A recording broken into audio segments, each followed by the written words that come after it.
سلامونه وخت مو په خیر د زیرو نیوز څلرویشت ورځنیو سپورټي خبرونو ته راغلاست. شنبه ده د 1404 هجري لمریز کال د مرغومي شپږمه او د 2015 زیږدیز کال د ډسمبر 28مه ده. مننه چې له موږ سره یاست. زموږ پاڼې هرومرو خوښې کړئ. لومړی خبر ده چې د افغانستان 19 کلنو کرکټ ملي لوبډلې نن د پاکستان پر وړاندې ماته وخوړه. د افغانستان 19 کلنو کرکټ ملي لوبډلې د درې اړخیزو نړیوالو سیالیو په دویمه لوبه کې د پاکستان 19 کلنې لوبډلې ته د یوې ویکټې په توپیر ماتې وخوړه. دغه لوبه په زیمبابوې کې ترسره شوې وه.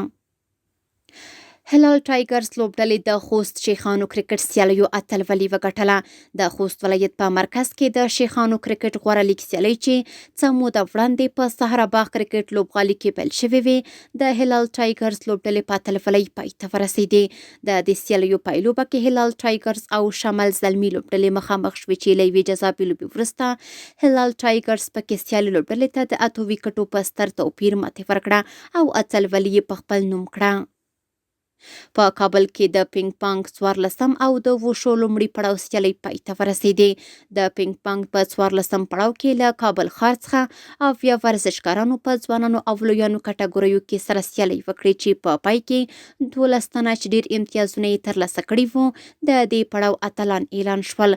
همداراز د وشو په لومړي پړاو کې 100 ورزشکارانو په ځوانانو او لویانو سني کټګوریو او د 250 څخه تر 80 کیلوګرام وزنونو کې یو له بله سره سیالۍ وکړي چې په پای کې 14 ورزشکارانو د خپلو سیالانو په ماتولو سره د قهرمانۍ مقامونه ترلاسه کړل.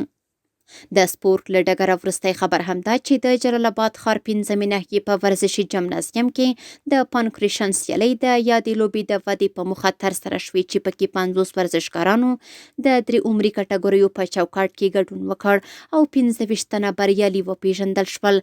همداراز د ښار لومړی ناحیې اړوند د شهید معلم اول ګل لوبغالي کې د 80 تنو ورزشکارانو ترمنځ د سوک وهنې سیالۍ ترسره شوې چې په پایله کې 13 تنه ورزشکاران بریالي اعلان شول.